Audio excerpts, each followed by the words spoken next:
Clubecast, onde empreendedores ouvem empreendedores.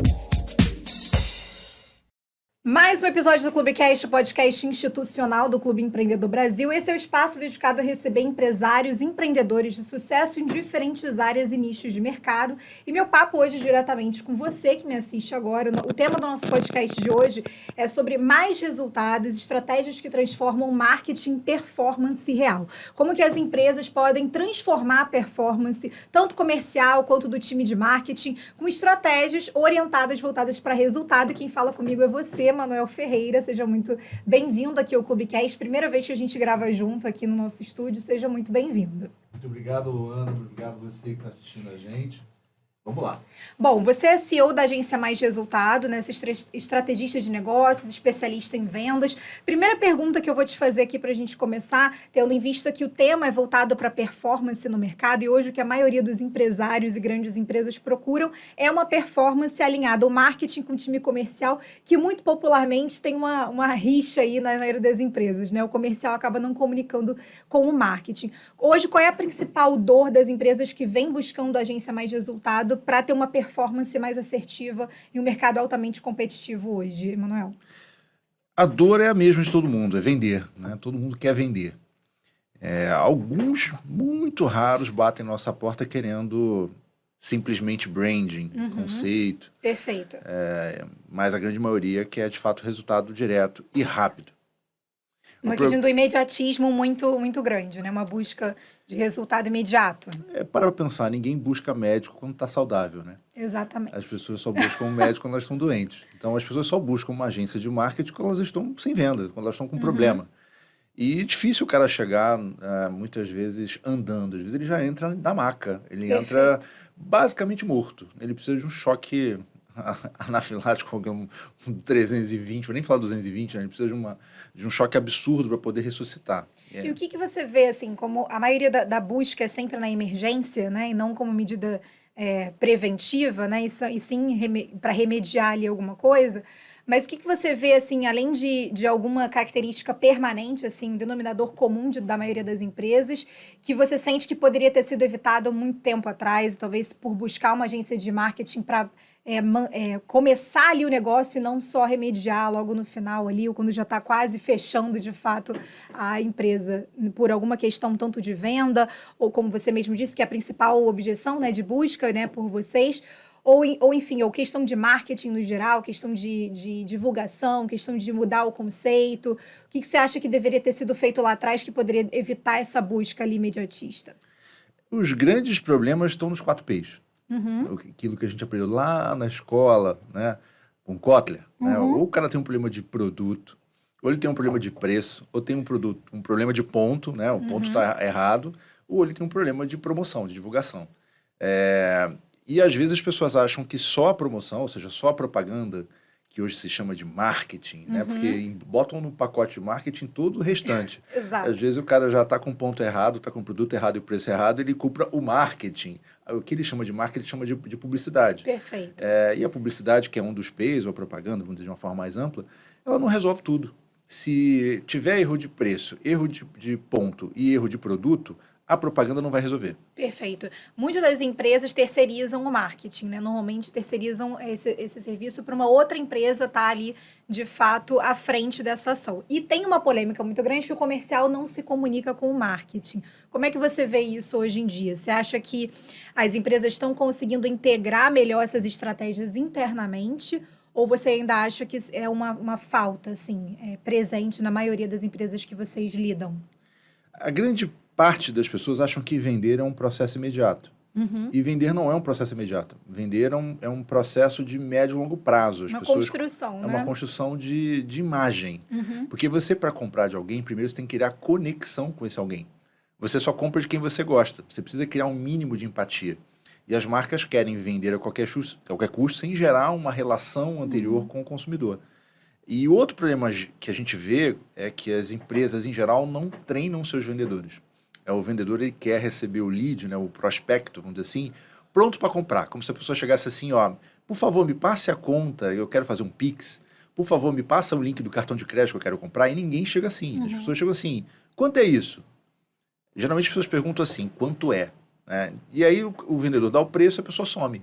E depois reclamam que os contatos, os leads são frios, que eles não têm interesse em comprar. Que a publicidade não está sendo bem feita, não está trazendo lead bom, né? E só está chegando curioso, né? Só está chegando Exato. pessoa que está perguntando preço.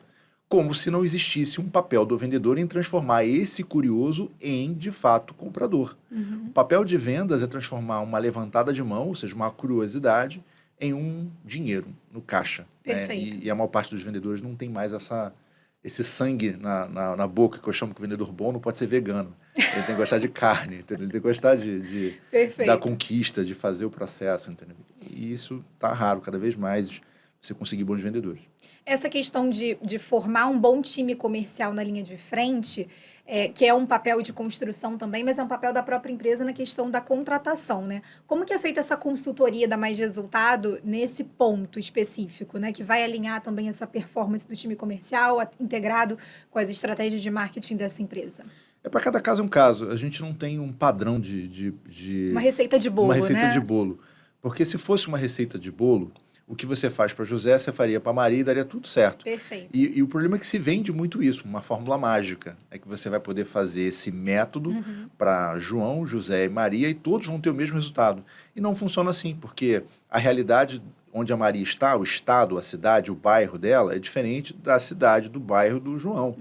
É diferente, por exemplo, você vender para uma cidade como o Rio de Janeiro, de você vender para uma cidade muito menor, como João Pessoa, ou vender para Manaus. Olha, eu tenho um cliente em Manaus, por exemplo. Eu atendo uma farmácia em Manaus e atendo uma farmácia no Rio de Janeiro.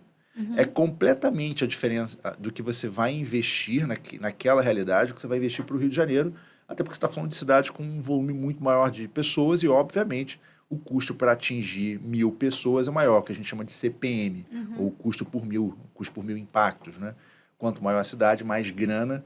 Quanto mais a preocupação desse consumidor em pesquisar, ou seja, em comparar preços, ou seja, quanto maior a concorrência daquela região, mais eficaz você tem que ser na sua comunicação, e assim por diante. Existem vários aspectos que têm que ser analisados. Então, não dá para dizer que você vai treinar uma equipe de venda, fazer uma estratégia de marketing ou fazer qualquer ação que pode ser replicável para qualquer região, que não funciona assim. Perfeito. Como é que surge esse seu trabalho à frente da agência Mais Resultado? A gente vê hoje que tem muito reposicionamento assim de muitos profissionais que antes se colocavam como especialista em marketing, e veio um boom de especialistas em marketing. Depois a gente vê aí um declínio de especialista em marketing e entra a questão das agências, né? E aí o olhar do empresário de montar agências de fato com vários especialistas. E aí vem um outro nicho de mercado que surge agora, que é o especialista em venda, né? E aí você integra um pouco de todas essas soluções dentro da agência Mais Resultado. Como é que foi esse começo e até olhar para um mercado que altamente competitivo, mas um solo fértil para essas possibilidades?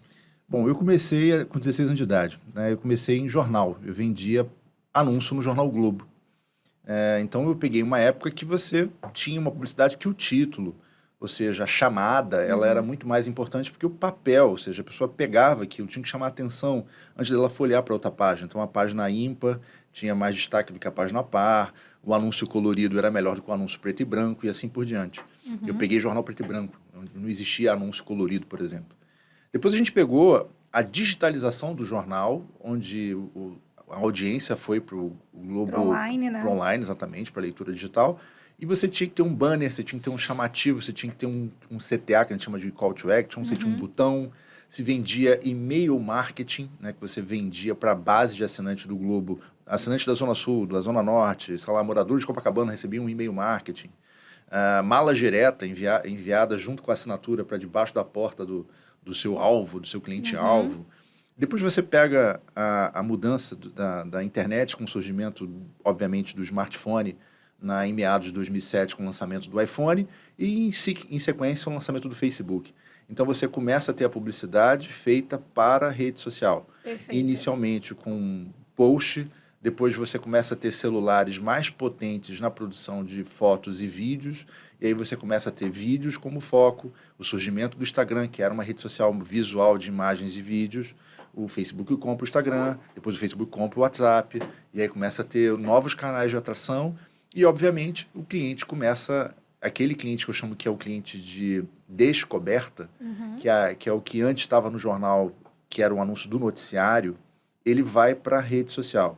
E o anunciante que estava no classificados, aquele cliente que ia atrás de um carro, ia atrás de um imóvel, ia atrás de um produto que já estava naqueles tijolinhos, ele vai para os guias, ou ele vai para o Google. O Google é o novo guia. Perfeito. É o novo, Guia de compra, a nova né? página amarela. Exato. Então, aí você tem marketing de busca, ou seja, palavra-chave, ou seja, o novo classificados, e você tem marketing de descoberta, que são redes sociais, sejam elas estáticas ou através de vídeos, como YouTube, TikTok, que tem hoje, Kawaii, enfim, hoje a quantidade de opção é tão grande, o cara vai botar anúncio no Pinterest, vai botar anúncio aonde? Então, dependendo do segmento, esse cliente vai para uma rede social A, B ou C, ou ele vai para um buscador A, B ou C, ele vai estar anunciando em que tipo de formato, inclusive. Então, hoje ficou muito mais complexo você montar um plano de mídia que antes, lá na década de 90, no início dos anos 2000, o cara fazia um jornal, uma rádio, uma televisão, ele falava com todo mundo. Hoje, para pegar o cliente, ele tem que estar no marketing digital, vários portais, mídia programática. Mais nichado também, né? É muita quantidade de opção. E quando ele quer falar com a massa, como a massa não está mais na televisão, nem está mais no rádio, as pessoas já não escutam mais rádio, nem 100% do público está na televisão, ele tem que ir para a rua. E por isso que a mídia exterior, ou seja, que a gente chama de OOH, ela ficou muito importante. E, obviamente, mais cara. Em penas laterais de prédios, LEDs de rua, anúncio no metrô, anúncio na traseira de ônibus. Você tem que impactar o cara quando ele está na rua. A única forma de você falar com ele de uma forma massiva. Perfeito. Então, essa questão comunicar massa ficou mais complexo. do nicho que eu falei agora, é porque assim, o público agora, para você direcionar uma estratégia mais assertiva, tem um nicho de mercado ali que você tem que entender qual o seu nicho de mercado e qual a forma que ele vai consumir melhor a tua publicidade, né? Sim, o que antes, lá atrás, você anunciava num produto offline. Então, você botava retranca de classificados de imóvel, retranca de classificados de automóvel. O automóvel virou Web Motors. O imóvel virou Zap. A quinquilharia, que antes você tinha um balcão, um jornal de coisas usadas, virou LX. O caderno de viagem virou decolar.com. E assim vai. As coisas vão mudando de formato, mas a essência, ou seja, a dor, a necessidade do cliente é a mesma. Comprar um produto segmentado, comprar um imóvel, comprar um carro, um segmento de carro, comprar uma viagem, escolher um restaurante, escolher a escola dos filhos, sei lá o que for. As dores são as mesmas. A questão é que mudamos a linguagem, mudamos a forma de vender. Como é que você enxergou, assim, você começou a trabalhar com anúncio em jornal impresso, depois você entendeu uma outra demanda que migrou para o online, e aí como o Emanuel Ferreira, nessa mudança, entendeu uma oportunidade de se tornar empresário e conseguir conquistar esse novo público com essa nova linguagem então, de performar tanto no online, no offline, e as diferentes formas aí de você impactar o seu público-alvo? Eu era coordenador do Globo Zona Sul, caderno da Zona Sul do Rio de Janeiro. Eu tinha lá 14 vendedores e a gente faturava, sei lá, 7 milhões de reais no ano. Isso dava um faturamento mensal na casa de 600 mil reais. E eu vi que se eu pegasse uma fatia dessa receita e colocasse na minha própria empresa, eu teria um sucesso absurdo se eu trabalhasse com o digital. E eu via a dificuldade dos meus vendedores que vendiam papel, eu tinha 14 vendedores na época, a venderem o básico do online, que na época do Globo era banner no site e e-mail marketing. Eu comecei a trabalhar novos formatos digitais, comecei a ver que dava para eu montar uma empresa só focada nisso. E o meu cliente de papel, ele reclamava da falta de resultado. Ele dizia, o jornal não dá mais resultado. Eu falei, vou montar uma empresa com esse nome. O nome da minha empresa vai ser Mais Resultado.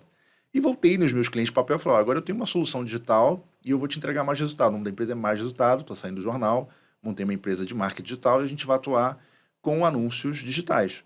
Vamos nessa? E fui fazendo a evangelização dos meus clientes, do papel, ensinando o digital. Primeiramente com Google Ads, marketing de busca, palavra-chave. Depois o cara do Google Ads, obviamente, pede um site. Aí do site você vai produzir um e-mail marketing para as pessoas que chegam no site. Produzindo e-mail marketing, daqui a pouco você está fazendo uma automação de e-mails ou vai estar fazendo um processo de atendimento melhor para o cliente. E aí daqui a pouco esse cliente pede para fazer novas fotos de produto. De foto de produto você faz a rede social.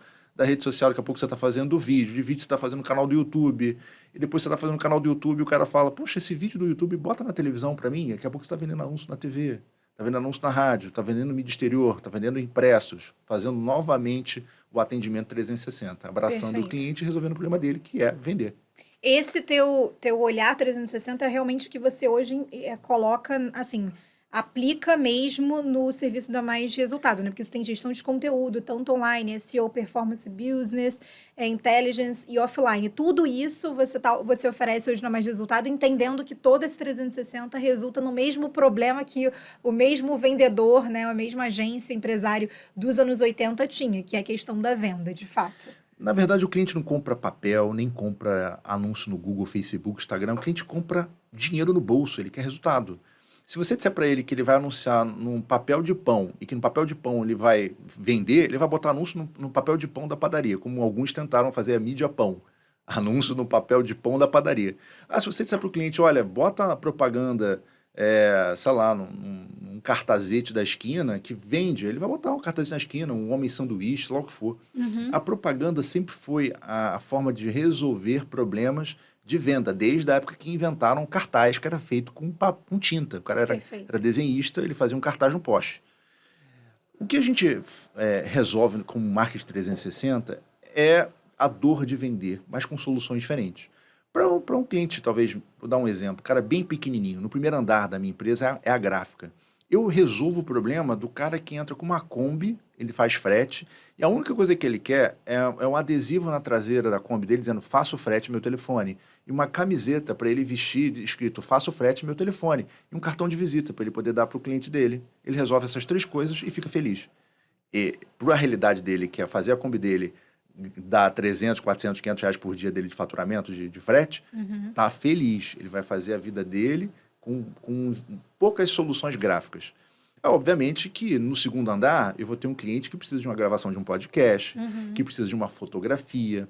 Aí ele vai fazer uma foto de um produto e da foto do produto eu vou fazer um encarte dele, porque ele precisa, por exemplo, um cliente meu de venda de lingerie. Ele precisa de um encarte na porta da loja porque toda a venda dele é fluxo de porta.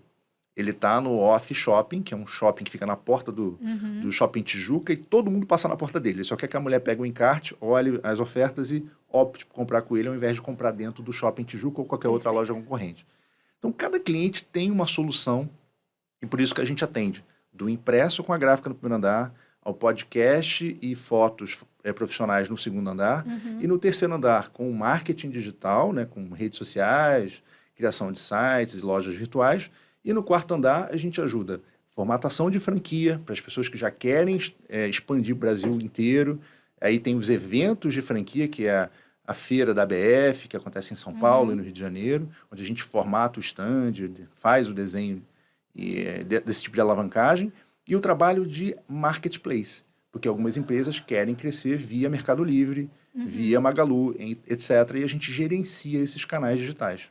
Para cada necessidade de mercado hoje, você criou, dentro da tua agência, uma gráfica, um estúdio de podcast, produção de conteúdo. Você conseguiu entregar um produto que sana essa questão, né?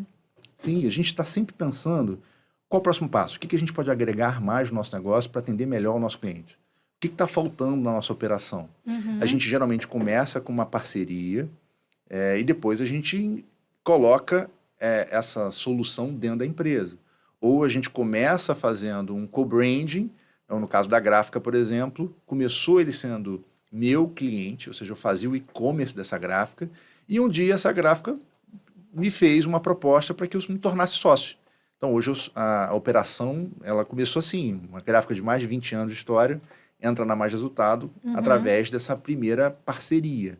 E assim vai, novos negócios vão surgindo dessa maneira.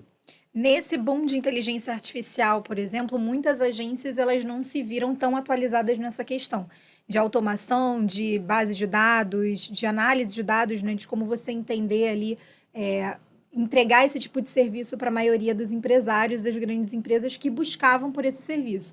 Como é que foi para vocês adaptarem a essas novas tecnologias que começaram a moldar também uma nova forma de estratégia comercial e de marketing? A primeira vez é você achar que isso vai substituir uma agência. Depois você vê que isso é igual uma ferramenta. Se você não souber mexer, não serve de nada. Se você tiver o melhor carro do mundo, mas você não souber dirigir, não serve de nada. Você não vai saber tirar o carro do lugar porque você não fez autoescola. A mesma coisa é a inteligência artificial. Pode ser a melhor do mundo, mas se por trás ali não tiver uma criatividade, um comando que faça aquela inteligência artificial te entregar a resposta que você precisa, ela não vai servir de nada. Então, a inteligência artificial, ela simplesmente facilitou o trabalho para quem já era muito criativo. Então, o que antes eu tinha que, sei lá, desenhar uma ideia, eu faço através da inteligência artificial já a realidade aumentada daquela ideia. O que antes que a gente chamava de RAF. RAF era você rabiscar uma ideia no papel. Você não tem mais o RAF, o teu RAF é eletrônico. Você faz o prompt e ali tem o esboço da sua ideia já humanizada. Então, para quem é bom de título, bom de posicionamento de câmera, para quem já era bom em fazer uma boa estratégia, a IA só alavancou e fez as coisas ficarem melhores e mais rápidas, entendeu? Agora, para o cara que era ruim, não fez diferença nenhuma. Perfeito. Ele vai continuar criando coisa ruim, vai continuar gerando processos ruins e, obviamente, resultados finais ruins. Então, vocês não sentiram tanto esse baque da inteligência artificial na agência de vocês, mas usou isso a favor da equipe que vocês já vinham construindo ali internamente. Claro, né? e sempre incentivando o treinamento para novas ferramentas. Perfeito. Sempre, até porque surge ferramenta nova toda semana. Então, você precisa estar sempre testando novas soluções e aplicando essas soluções. Qual assim, o papel que você vê assim do estrategista de negócios para os próximos anos? Porque você se coloca como especialista de vendas, especialista nessa área de negócios de business, mas assim, qual o dentro desse mundo tão tecnológico de que as tecnologias elas vão surgindo à medida que a gente está conversando aqui, provavelmente já surgiu algo ou mudou algo. Então, qual o papel assim do estrategista de negócios para os próximos anos que você acredita que talvez mude a forma de atuação? O grande lance de um cara que é estrategista de negócio é ele conseguir fazer boas conexões. Porque todo mundo é bom desde que você coloque à prova, não é isso? A palavra todo mundo fala, escrever todo mundo escreve. Agora, como é que você faz com que as ideias se tornem realidade? Vou dar um exemplo prático. Hoje eu fiz um almoço onde eu uni 2 clientes que não se conheciam. Então, um está vendendo um ponto comercial e o outro quer comprar um ponto comercial. E ao invés de ter grana na mesa, houve sinergia de atividades. Os dois vão trabalhar em conjunto. Perfeito. Vou te dar uma outra solução. Um cliente está produzindo o seu produto, mas ele não tem um canal de distribuição para ganhar em dólar, por exemplo. A gente conecta ele com um hub nos Estados Unidos para que ele possa faturar em dólar, vender o produto dele nos Estados Unidos. Isso é fazer com que uma empresa dolarize a sua receita e passe a se proteger de qualquer oscilação da economia brasileira. Isso é pensar de forma estratégica. Ou um outro cliente nosso que surgiu é uma fábrica de facas chamada Cutelaria Imperial, né, que ele fica no interior do Brasil, mas é uma mega de uma fábrica de facas personalizadas. A dificuldade dele não consigo vender através de marketplace. Já tentei de várias maneiras e meu produto não roda. Aí a gente senta com os marketplaces, renegocia as taxas e faz com que ele venda e ele seja competitivo, baseado, obviamente, com os concorrentes que fabricam produtos semelhantes e que têm uma estratégia de preço mais competitiva. E assim vai. A gente vai sempre encaixando o cliente numa melhor estratégia, seja de posicionamento de produto, ou seja, de escoamento de produto, que a gente chama de ponto, né, onde ele vai vender aquilo, ou seja, de estratégia de comunicação, que é o P de promoção, de propaganda, ou muitas vezes até do posicionamento de preço. Às vezes é necessário repensar o preço ou criar estratégias de... Hoje é muito bonito falar de high ticket, né, mas você pode falar de low ticket. Às vezes a pessoa, ao invés de vender um produto muito caro, é melhor que ela gere uma experiência com um produto mais barato, para que Tem depois... mais adesão também, inclusive, né? Exemplo, essa semana eu fiz uma reunião com um professor de academia e o cara, obviamente um personal, ele não tem muita receita para investir em marketing. Ele me disse que tinha R$800 para investir mensalmente no marketing dele. Eu falei, cara, eu no teu lugar com R$800, sabe o que eu faria? Eu entraria nas plataformas de curso, a mais famosa é a Hotmart, mas tem outras, e enxergaria qual é o preço dos produtos digitais que são ofertados lá na área de personal training ou fitness de uma forma geral. Enxerga, analisa o quanto que eles cobram e o quanto que eles vendem. Faz a mesma coisa e cobra metade do preço. Vai ter gente que vai comprar o teu produto só porque é barato. Perfeito. E a partir daí você vai fazer receita fazendo, eu chamo de emular, né? Copiando, basicamente, conteúdo de outras pessoas com a sua pegada, com a sua forma de falar, com a sua forma de ensinar. Mas você está dando o mesmo tipo de conteúdo, mas com um custo muito mais baixo. Brasileiro, como é a base da pirâmide, é muito mais de gente pobre, vai ter gente que vai comprar esse produto que é barato e você vai fazer receita antes de ter qualquer tipo de despesa. Você sente que o perfil, assim, do empreendedor... Qual o perfil, assim, acho que eu perguntaria para você, assim, do empreendedor brasileiro, no quesito de principais características que você vê que é assim, que é bem... Como você definiria esse perfil de quem empreende aqui no Brasil? Bom, o perfil do empreendedor brasileiro, quando eu falo de pequeno empreendedor, é o cara que empreendeu pela dificuldade. Ele não tinha condição de estar num bom emprego e aí ele resolve empreender dentro de casa com alguma coisa. Seja fazendo uma comida na porta de casa, seja revendendo um produto, seja com lava-jato, seja o cara trabalhando com uma solução de beleza, um corte de cabelo, uma pintura, uma revenda de lingerie, uma revenda de roupa, daqui a pouco a pessoa está confeccionando a própria roupa. Geralmente são fundos de quintal. O cara começa dentro de casa. Depois ele começa a profissionalizar isso quando ele começa a ganhar algum tipo de dinheiro e quando o negócio dele explode, aí que ele vai buscar algum tipo de consultoria, seja o Sebrae, ou seja um professor da faculdade que vai orientar, ou seja um sócio capitalista que organize a empresa dele e faça ele crescer de forma mais organizada. Em geral é assim que funciona. A pessoa empreende por falta de oportunidade. São poucos aqueles que decidem abrir mão de um emprego de alta renda, de alto ticket, para abrir mão daquela segurança de um salário de 10, 15, 20, 30 mil, sei lá, 50 mil por mês. Não quero mais essa grana, agora eu vou tentar a sorte para abrir um negócio. E geralmente acontece que essa pessoa que tem alta receita, ela empreende num CPF de outra pessoa. Ela empreende com a esposa numa outra operação. Ou empreende com um filho ou qualquer outro parente e testa para ver se aquilo ali dá segurança para ele largar um pé e botar o pé no outro. E muitos ficam nos dois pés durante a vida inteira. Perfeito. Essa questão do olhar empreendedor sempre foi uma vontade sua ou isso surge ali de uma outra maneira? Assim, como é que surge essa vontade de criar de fato uma empresa? Como é que virou essa chave na sua cabeça nesse momento? Eu nasci numa família de empreendedores pobres, vamos dizer assim, pessoas que não tinham outra chance na vida não se empreender. Minha mãe era, sei lá, dona de salão de beleza, trabalhava dentro de casa, muitas vezes com estética, fazia a vida, ou seja, nos sustentava com a grana que ela ganhava como profissional liberal ali de estética e beleza. E meu pai começou na vida fazendo vários bicos, ele sempre tentou fazer uma renda extra aqui, ali, acolá, e depois, até hoje, né, ele tem uma linha de Kombi na comunidade do Complexo Alemão. Então ele carrega pessoas do supermercado para o alto da favela da Chatuba, Maragogi, que são comunidades ali do Complexo da Penha. Ou seja, vive da Kombi, vive do empreendedorismo dele. E a minha mãe até hoje vive da mão dela, ou seja, da estética, da massagem, do trabalho braçal dela. São microempreendedores que são a realidade do Brasil inteiro. Se você pegar qualquer periferia de São Paulo, qualquer periferia do Brasil, vai ter uma tia da estética, vai ter o tio do transporte lá, do carreto, sei lá o que for. Então eu venho dessa realidade da periferia. E, obviamente, esse DNA de faça você mesmo, você é capaz de vencer na vida com o seu próprio esforço, sempre teve dentro da minha veia.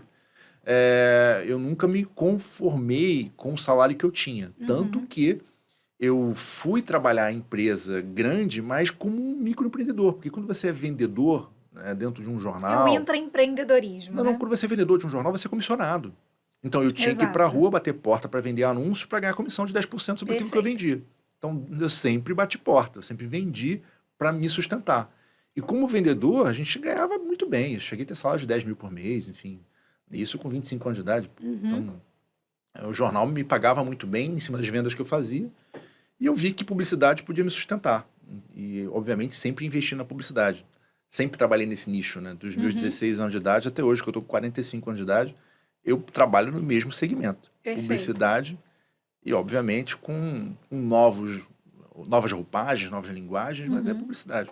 E você viu um nicho de mercado que ia mudar, a linguagem de compra e venda mudou, mas a essência da venda não mudou. O mesmo problema dos empresários e empreendedores quererem vender é o mesmo, só que a forma de você fazer isso que mudou e você viu isso uma oportunidade de mercado. Mudou tudo, né? Mudou a forma de vender e mudou a complexidade, porque Sim. você concorre hoje com um cara que está na China, em qualquer segmento. Você Exato. concorre até na área de serviço. Eu estou com uma agência de propaganda, mas uma agência de propaganda de outro estado pode levar um cliente meu aqui no Rio de Janeiro, ou até de outro país. Como eu já tenho clientes nos Estados Unidos, por exemplo, estou competindo com alguém de lá. Exato. O cara podia estar contratando uma empresa local lá de Orlando, ao invés de me contratar no Brasil. E hoje aumentou muito a quantidade de empresas que fazem o que você faz, né? E isso para a maioria dos negócios hoje. Para tudo. Ficou tudo muito mais fácil de copiar. Exatamente. Ficou tudo mais fácil de você replicar. Seja da moda, da costura, da advocacia, sei lá o que for. É muito mais fácil porque o conhecimento está na mão das pessoas, pelo celular. Antes, para você ter o conhecimento de qualquer coisa, você tinha que comprar um livro, estudar, entrar numa faculdade ou fazer um curso técnico, tinha que ter um professor para te passar esse conhecimento. Hoje o conhecimento está em vídeo. Qualquer lugar tem um tutorial para qualquer coisa. Então você tem vários conteúdos disponíveis e gratuitos sobre qualquer tipo de assunto. Então qualquer pessoa pode se tornar especialista em qualquer assunto desde que queira estudar. Exatamente. A única coisa que não dá para transmitir é a vivência. Então quando você tem um cara como eu, que tem quase 30 anos de estrada, é diferente de um camarada que começou ontem. As pauladas que eu já tomei, o que eu já vi de erro, é diferente de uma pessoa que tem meses, anos ou poucos anos de profissão. Perfeito. Isso também te ajudou a ter um olhar mais analítico e prático pro que é o negócio de fato, né? Eu digo que nas primeiras palavras eu já sei se aquilo vai dar certo ou errado. Porque é tanto caos. A gente já lidou com tantas marcas e com tantas empresas de vários segmentos que é difícil ter um segmento que eu nunca tenha trabalhado, sabe? E às vezes pintam umas coisas que eu nunca vi na vida, sabe? Vou trabalhar agora com embrião de vaca. Caramba, vou trabalhar com embrião de vaca, marketing para embrião de vaca, vaca leiteira. Marketing para fazer sistema de irrigação, agronegócio. Vamos. Quais foram os casos assim, mais absurdos assim, que já bateram na sua porta, assim, de querer uma ajuda mesmo com a parte de marketing, enfim, procurando algum dos serviços que vocês ofertam? Tem muita coisa diferente, assim. Desde a menina, que ficou famosa, a marca dela, pelo filme chamado De Pernas pro Ar, que é a marca Sexy Delícia, que é uma sex shop de uma menina que abandonou o banco para empreender nos produtos sexuais. É a Érica Rambaldi.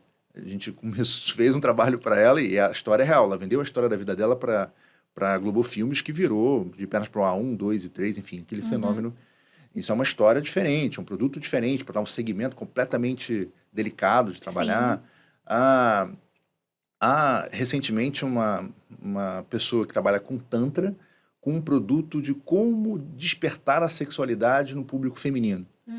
É um negócio diferente. Como é que eu vou vender isso? Como é que aborda isso? Sim. Sei lá, segmento hipertecnológico, como eu citei aí, empresa de software, solução de segurança, empresa que faz software para outras empresas, uma coisa muito técnica. E o que software resolve? Ele resolve rastreamento de caminhões e faz com que esse caminhão faça a melhor rota, faz com que esse caminhão não seja roubado, faz com que esse caminhão economize combustível e faz com que o funcionário não engane o patrão. Ou seja, que ele não pare onde ele não tem que parar. Então, a gente grava e monitora tudo. É uma coisa muito técnica. Então, tem desde especialidades difíceis e delicadas de abordar, porque você precisa ter uma linguagem, a temas polêmicos. Então, a gente acaba se envolvendo em todo tipo de assunto, desde a política ao futebol, à religião. Então, já fiz trabalhos para religião e religião diferente, desde a igreja evangélica ao pai de santo que pede para fazer um site. Tem de tudo que você pode imaginar que pinta numa agência, porque eu acho que uma agência é uma porta aberta, bate na tua porta, e você olha o projeto e fala, legal, o que a gente vai fazer aqui para o pastor? O que a gente vai fazer aqui para o pai de santo? O que eu vou fazer aqui para a igreja chamada Racionalismo Cristão, que eu nem sabia que existia essa igreja. Agora. Mas fomos lá ajudar a montar o canal de YouTube da igreja, montar as transmissões ao vivo. Isso, na época da pandemia, todo mundo foi jogado para o digital, Sim. A igreja precisava ter uma transmissão e a gente foi lá. Então, cara, tem tanta coisa diferente, tanto segmento diferente. E não só assuntos, agora são regiões, né? Porque no pós-pandemia, contratar uma empresa de outro estado é normal. Então, a gente começou a fazer reunião com lugares do Brasil que eu nem imaginei que eu ia ter cliente. Eu não ia imaginar que eu ia ter um cliente em Manaus, lá no Mato Grosso, em Porto Alegre, em Curitiba, assim, expandiu ali não São só o Paulo. alcance que você teria só aqui no estado do Rio, mas Sim. em outros estados do Brasil e até fora, né? Sim, sim. A gente fez projeto para Miami, para Orlando. A gente pegou um influenciador que dava treinamento em Portugal e na Suíça. A gente fazia, né, o lançamento, o infoproduto dele na Europa, divulgando os cursos dele. Manuel Gomes é o nome do influenciador, enfim. Foi até uma parceria com uma outra agência, era uma agência europeia com uma parceria com a gente no Brasil, fazendo um projeto junto. Foi a Cybridge, que virou um grande amigo nosso aí, o dono da agência. E a gente acaba ajudando projetos em regiões, obviamente, diferentes, né? Isso é legal, culturalmente falando, é bacana, né? Agora, recentemente, a gente fechou um e-commerce para uma padaria em Portugal. A gente está finalizando o projeto aqui, agora nesses dias, aí está na fase final de teste do e-commerce, do site. Então, as coisas diferentes. Um amigo meu abriu um restaurante em Barcelona e a gente fez a marca, o cardápio, sabe, o brand, o conceito.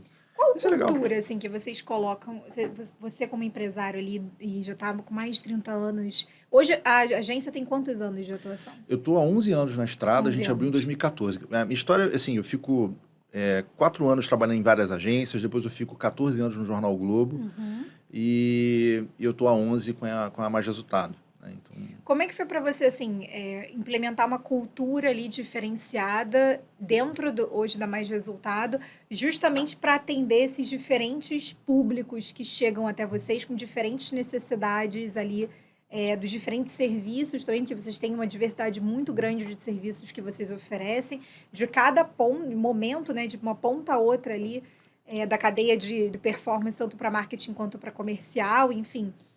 Então, é uma gama de serviços que vocês atendem. Então, como você criou uma cultura? Hoje, como você definiria até mesmo essa cultura da Mais Resultado? eu acho assim, a cultura ela começa pela contratação, né? Porque não adianta ter uma cultura, mas se você olha para as pessoas, elas não têm nada a ver com aquilo que você falou, né? Exato. A primeira cultura que a gente tem é não ter preconceito com ninguém na hora de contratar. Então, a gente tem desde o jovem de 18 anos, que é meu filho, que é o mais jovem que tá lá trabalhando, a Laura, que é a menina que é estudante de TI, que está fazendo um estágio lá para desenvolvimento de sistemas e sites e tal, que também tem 18 anos, ao Paulo, que é o nosso sessentão, tem 65 anos de idade e é um atendimento, né? Ao Davi, que está beirando os 60 anos também, que é um redator publicitário da antiga, que é um cara que faz copy, pensa título, pensa as paradas diferentes, é um excelente cara de ideias. E aí o Davi, que tem quase 60, trabalha com um menino de 20 e poucos anos, que também quer ser um redator criativo. E aí ele passa para esse menino como é pensar títulos, como é pensar ideias. E assim como o Paulo, que é o atendimento de 65 anos, vai treinar com a minha atendimento mais jovem, que é uma menina que ainda está na faculdade, mas que a gente vê potencial dela para falar com clientes, e essa menina está começando na vida, tem 20 e poucos anos de idade, está fazendo o corre dela, como chamam hoje, né? Vindo da maré, sabe? A menina pega um moto Uber lá, sei lá, uma motinha na comunidade, vem parar na agência, vai trabalhar. Enfim, eu contrato meninas que têm filho pequeno, então a menina com 20 e poucos anos já tem um filho. Quem é que contrata hoje mães com filhos pequenos? É raro existe isso. Um preconceito existe um preconceito aí, muito exato. grande. Assim como a gente contrata pessoas com deficiência. Esse menino é PCD. Pô, que maneiro, qual a tua história? Cara, eu fui atropelado por um ônibus passou pelas minhas pernas e eu tenho parafusos na perna. Eu sou o ciborgue. Eu falei, pô, eu tô ciborgue, cara, tu vai ser um homem de titânio. Que maneiro, não passa em... E a gente começa a brincar. Então, a nossa cultura é contratar pessoas diferentes e fazer com que essas pessoas diferentes, elas criem um caldo, criem uma mistura. Não só diferentes de idade, como eu citei, mas diferentes de religião. Então, eu tenho duas pessoas da origem judaica. Eu tenho o cara que é da Umbanda, o cara que é do Candomblé, o cara que é espírita kardecista. Dos evangélicos, tem várias denominações diferentes. E tem aula até sobre isso, né? Porque eu também não entendo tão bem. Aí tem o católico que anda com o santinho. Aí tem aquele que acredita no esotérico, sei lá, no Magavagita, até aprendi o nome do cara. Eu vou aprendendo essas culturas religiosas, cada um com sua forma de pensar o mundo, isso é muito rico. E a mesma coisa, posicionamento político, de direita, de esquerda, de centro, time de futebol, sexualidade, nem se fala. Então É legal ter esse tipo de empresa de publicidade rica. Perfeito. Isso reflete também no negócio de vocês. Claro, a criatividade. Exatamente. É diferente você entrar naquela agência padrão que só tem o boy heterotop e a mina heterotop, né? Todo mundo bonitinho, cheirosinho, vindo num padrão. Esse é o padrão que a gente tem aqui na nossa empresa, todo mundo é bonito padrão e vendido, bacana. né? Não é assim, não. A gente gosta do diferente mesmo. O diferente é que faz o caldo, é que faz a visão. O menino que vem da Zona Sul, que teve a facilidade na vida porque nasceu num berço melhor, e aquele menino que nasce na favela, e os dois sentam do lado e a gente debate sobre realidades diferentes. Até porque tem clientes que vão querer vender para um público que é baixa renda, e outro cliente vai querer vender para um público de alta renda. É necessário que você tenha essas duas visões. Perfeito. Como criatividade. Assim como as religiões, as visões de mundo diferentes, elas são fundamentais. Perfeito. Para a gente fechar aqui o podcast, a gente está quase 50 minutos gravando, Emanuel. O que significa para você ter mais resultado para além do financeiro? Assim, o que você coloca também para dentro da tua equipe uma visão referente a isso? Ter mais resultado para mim é você conseguir ser feliz. Acho que o grande objetivo de todo ser humano é ser feliz. Se você conseguir ser feliz naquilo que você faz, independente do que você faça, independente de quanto você ganha, você já ganhou a vida. É claro que as pessoas criticam muito o resultado financeiro daquilo que você gera da sua vida. Mas eu acho que o resultado está muito mais amplo do que isso. O resultado é você chegar em casa, sentar no sofá e ter a sua consciência tranquila. O resultado é você chegar na sua família e ter orgulho daquilo que você construiu. É você se olhar no espelho e ter orgulho do cara que você é. O resultado é você ser feliz com o corpo que você tem, é ser grato a Deus. O resultado é você ser feliz de uma forma ampla. É claro que a grana ela é muito vendida, né? O status, o carro, a viagem, o instagramável, né? Vamos dizer assim. Mas o corre, vamos dizer assim, o que está por no bastidor, né? Aquilo que é a estrada é muito mais divertido, não é o resultado final. É o caminho. Cara, você se divertiu no caminho? Você curtiu trabalhar com as pessoas que você trabalhou, com os projetos, com os profissionais, com as histórias envolvidas nisso tudo? Você se divertiu no caminho? Essa é a parada. Que hoje se vende muito, principalmente por conta das redes sociais, o ideal de sucesso muito alinhado ao empreendedorismo, como que grandes empresários alcançaram uma alta fortuna, mas pouco se vende, pouco se entende do que foi o percalço ali para ele alcançar aquele patamar de vida, né? É lindo. O cara é milionário, o cara ficou rico, feliz, com o carro, um apartamento, a viagem e tal, mas quantos tombos ele deu no banco, quantas pessoas ele demitiu e fez infeliz, qual foi, o que está por trás desse resultado, né? Porque resultado pelo resultado é fácil. Você chega no banco, dá um tombo, pega esse dinheiro todo, viaja o mundo inteiro e dá calote em todo mundo. Não. Resultado financeiro, postado financeiro, tem muita gente aí vendendo gato por lebre. Qual é a origem desse dinheiro? Esse dinheiro vem de onde? Como é que essa pessoa chegou até ali? Não estou dizendo que todo mundo que vende um padrão milionário de resultado venha com uma origem negativa, longe disso. Mas o que eu quero dizer é que o que está por trás do resultado, muitas vezes, não é a felicidade. Né? Se a pessoa consegue ter resultado financeiro e também tem felicidade, lindo. Mas se você só tem resultado financeiro, mas você não gerou bem para a sociedade e nem felicidade para você mesmo, não teve sentido. Nesse ponto, o que você diria? Acho que até mandar uma mensagem diretamente para essa câmera, Emanuel, para esse empreendedor, não só o que está começando, mas o que já tem um negócio em atividade, e ele busca esse mais resultado, né? Sempre a gente está atrás, em busca de um mais resultado, mas dificilmente a gente sabe definir que resultado é esse. Qual mensagem que você diria para esse empreendedor? Resultado é você ser melhor a cada dia. Se você conseguir ser 1% melhor a cada dia, já está bom. Em qualquer aspecto da sua vida. Seja financeiro, seja intelectual, seja religioso, seja na sua parte física, né? Você melhorou a sua condição física, enfim, na sua saúde. Porque, de fato, a gente vem para esse planeta para se tornar um ser humano melhor. Se você conseguiu entrar nesse planeta e saiu daqui um ser humano melhor, a sua missão, independente da sua atividade, de qual resultado você tem com a sua atividade, ela foi concluída. Perfeito. Emanuel, muito obrigada. A gente conseguiu aqui falar muito também principalmente sobre a atuação hoje da Mais Resultado. Esse é um espaço em que a gente sempre convida empreendedores e empresários que já estão em um patamar assim, de sucesso e de negócio consolidado, até para ser referência para outros que estão começando. O nosso público hoje do Clube Empreendedor Brasil, ele é de pequeno a médio empreendedor.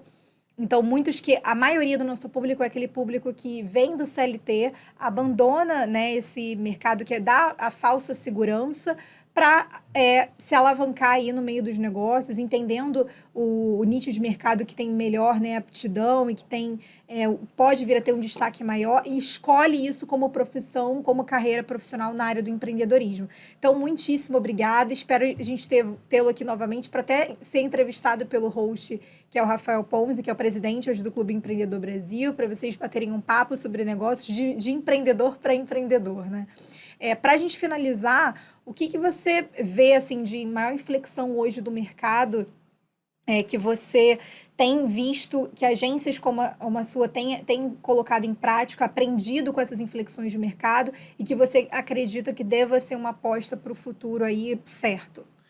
A gente está no momento das franquias, né? Então, hoje, você tem muita marca expandindo franquia de marketing digital, mostrando que é fácil você se tornar um empreendedor de marketing digital.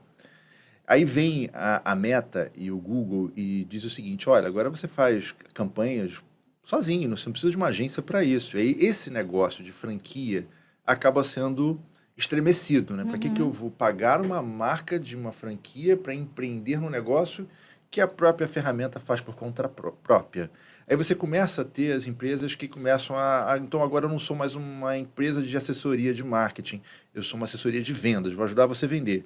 Aí daqui a pouco vem a inteligência artificial e começa a dar atendimento de venda, ou seja, você fala com o chat GPT como se fosse um ser humano e o chat GPT vai atender o seu cliente. E aí essas empresas começam a se perder, e agora eu não sou mais assessoria de vendas e também não sou assessoria de marketing, eu sou o quê? Então o grande problema hoje é que, na verdade, todo cliente quer vender. E vender significa entender a complexidade das relações. O ser humano ele é diferente, ele é complexo. Por isso que existe pesquisa de mercado, que é uma área extremamente complexa. Existe psicologia de mercado, psicologia de cores, psicologia de consumo. Por isso que existe o arquétipo, análise de comportamento, de clusters, né, de grupos de consumo. Por isso que você analisa comportamentos de compra num país e em outro país. Se fosse assim, as marcas teriam sucesso facilmente em qualquer lugar do mundo. E nem sempre uma marca que tem sucesso num país, ela chega no outro país e ela tem sucesso. Marketing é muito difícil de ser feito. Por isso que eu acho que não é uma fórmula de bolo, algo copiável, copia e cola. Vamos franquear e fazer isso aqui, se tornar um negócio explosivo e vai estar fácil para todo mundo. Não funciona assim. Por isso que quando a gente criou Mais Resultado, a gente criou com um símbolo do mais, que ele é uma pincelada. Ou seja, é um pincel para cima e para o lado que faz o mais. Ou seja, cada vez que você dá uma pincelada, você não dá igual outra pincelada. Um pincel no papel, ele vai ser sempre diferente. Você vai tentar repetir, mas você nunca vai fazer igual. Por quê? Porque os clientes são diferentes, as situações são diferentes. Então, o marketing não pode ser igual para todo mundo. Ele tem que ser hiper personalizado, hiper discutido e maleável. Eu digo que eu me adapto ao cliente, não é o cliente que se adapta ao meu método. E, obviamente, para escalar negócio de marketing, seja consultorias, assessorias, mentorias ou coach, sei lá o que for, começou a cultura de que não, o cliente tem que se adaptar ao meu método. Porque o meu método, ele é o método. Aliás, se você não tiver um método de sucesso, ninguém te compra, né? Porque aí você cria aquela autoridade fake, você cria, obviamente, perfis de autoridade criadas na embalagem. E quando você começa a desconstruir isso, você vê que é tudo um engodo. Marketing tem que ser algo personalizado, feito sob medida e, principalmente, adaptável. Porque o que deu certo num dia pode não dar certo na manhã. As coisas mudam muito rápido. Perfeito, muito obrigada, Emanuel. Esse foi mais um Clubecast, um espaço dedicado a gente receber empreendedores de sucesso, empresários de diferentes nichos. A gente sempre recebe, sempre prioriza convidar o empresário de um nicho muito definido, seja da área de medicina. A gente recebeu já vários cirurgiões plásticos, médicos de diferentes áreas. E o nosso objetivo aqui é justamente dar um espaço para conectar você que nos assiste a uma nova área de possibilidade, principalmente a trajetória de alguém que chegou lá, que talvez você que busque ter mais resultados no seu negócio precise desse incentivo. Esse foi mais um Clubecast e até a próxima.